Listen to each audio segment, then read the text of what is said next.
Big pass உடைய நேற்று எபிசோடில் டிக்கெட் டு ஃபினாலிக்கான டாஸ்க் வந்து நடந்தது. ஸோ அதில் பார்த்திங்க அப்படின்னா சில டாஸ்க் வந்து நடக்கவே இல்லை, டெக்னிக்கல் இஷ்யூனால நடக்கலை. ஸோ அது வந்து இன்றைக்கி நடக்குதான்னு வெயிட் பண்ணி பார்க்கலாம். பட் நேற்று நடந்த ஒரு டாஸ்கில் பார்த்திங்க அப்படின்னா 5 பாயிண்ட் கொடுக்குற டாஸ்கில் 3 பேர் கடைசி வரையும் ஸ்டே பண்ணியிருந்தாங்க. 5 பேர் இருந்தாங்க, பட் 3 பேர் வந்து கடைசி வரையும் இருந்தாங்க. மணி, ரவீனா அண்டு விஷ்ணு.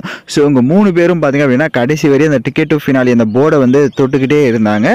ஸோ அதில் நம்ம மணி அவர்கள் பார்த்திங்க அப்படின்னா விட்டுட்டாங்க, அப்புறம் நம்ம விஷ்ணுவும் விட்டுட்டாங்க. ரவீனா வந்து முதல் இடத்துல 5 பாயிண்ட் வாங்கி பார்த்தீங்க அப்படின்னா லீடிங்க்கு வந்திருக்காங்க. ஸோ அதாவது இப்போ வந்து ஃபஸ்ட்டு வந்து விஷ்ணு தான் இருக்காரு அதிக பாயிண்ட் வாங்கி. பட் இன்னைக்கு வந்து எந்த டாஸ்க்குமே நடக்கலை. இதுவரை வாங்கின பாயிண்ட் வரையே கால்குலேட் பண்ணி வின்னர் அப்படின்னா அது வந்து விஷ்ணு அவர்கள் தான் டிக்கெட் டு ஃபினாலி வின் ஆவார்.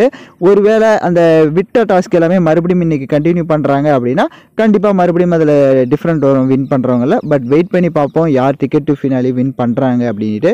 பட் விஷ்ணு வின் பண்ணுறதுக்கு அதிக வாய்ப்பு இருக்குது. பட் உங்களோட ஒப்பீனியன் என்னன்னு கமெண்ட் பண்ணுங்கள்.